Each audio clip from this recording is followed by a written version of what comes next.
Yüzün beyden olmayayım ama. Başla. Gelenin şuun olun. Ya näçe klientlerin ni dabolny. Normal neyse düşündün Kanagatlantın hemme klient, Kamil Market'te hemme klient dabolny bolup gitmeli.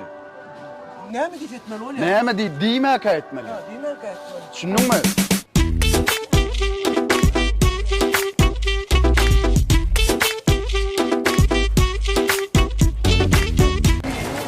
Salam.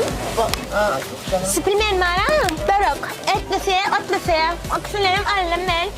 Svara, tasınna vara, anne, sınıfta bir seyadip dur.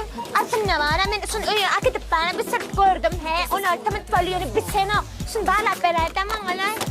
Sa anne, sınıfta bir sene okuyup sonra bilecek böyle ya. Men ne etmeli şu an? Spimen, börök. Si, anne, sınıfta bir seyadip dur. Soni, tasınna. So, tasınna falan bir sene okuyun. Ay, doymama bildirin.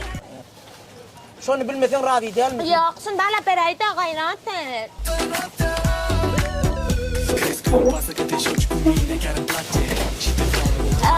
Neymiş ya? Bilmeyen lan bir sürü. Olmaz mı? Bir şey ne yapmışsın? Bağla bir şey konuş. He, bak.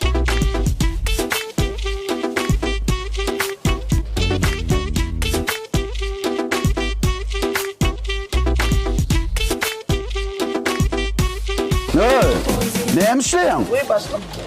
Ne mi? Bilmem ne diyor. Klientler görýärmi? Ama görüyorum yani prosto çok bir kilit var. Nerede dedim? Ben dedim nerede var yani? Nasıl dedi onu? Ben sonra radyo çekolim. Haydi klient şu. Men. Salam. Sapilmen var. Adasın annesinde bir seyredip dur. Uyumadım. Anlatımızda kaynattım yani bir sene. Benim hayvan çınınglen şu an varlap berip oturýartym ben. Hava ben klient radyo etkenle baş. Ben arman ara kassiyer bolýanda ýoksa şuleýle ýüzüňde putra derdim. Ay putra ver baş. Neme der mi? Kasir oğlum denemem ya. Kassiyer pasta yalnız daçy berýär. Hayran alamsın başla. Doğru mu? Aydın şu aç oğlum yok.